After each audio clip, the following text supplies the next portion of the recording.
Cassandra Lewis here, talking about Leonardo da Vinci's Mona Lisa. Sorry, I'm in my car. So the video discusses that for this commission, this portrait of the Mona Lisa, he introduced, which to Italian artists was a fairly new technique when it came to portraiture, where he had his model, his subject, sort of face him instead of like the traditional profile of the bust from the head to the chest.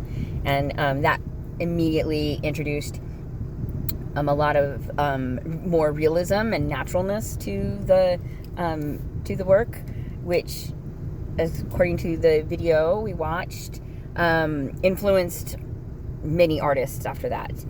He also used a technique called sfumato, and I'm sorry if I'm mispronouncing that. And this sort of kind of like added a lot of atmosphere and softened the overall image. Like sort of softened the lines and gave it sort of like this atmospherical type of quality to it, which we now know and love. And then it goes on to talk about some of the reasons why the Mona Lisa strikes such a nerve in people and why it's so famous.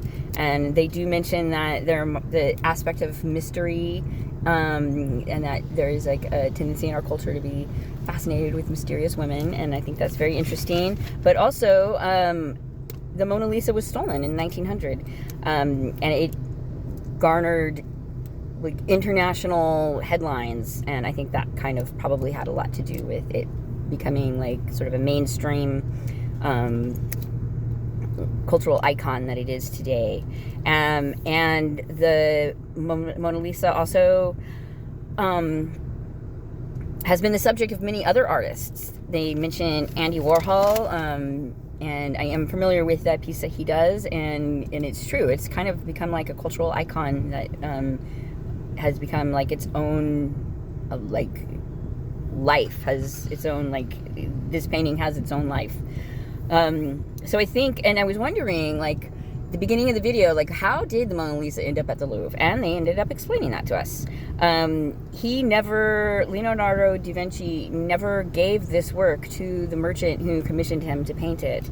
He traveled with it to France, and that's how it ended up in the Louvre. And one of the reasons why major reconstruction hasn't been done on it is because of the fear of doing damage to the painting and changing it in any way whatsoever, and that is why we just kind of leave it alone. And I thought this was a very interesting video. Thank you.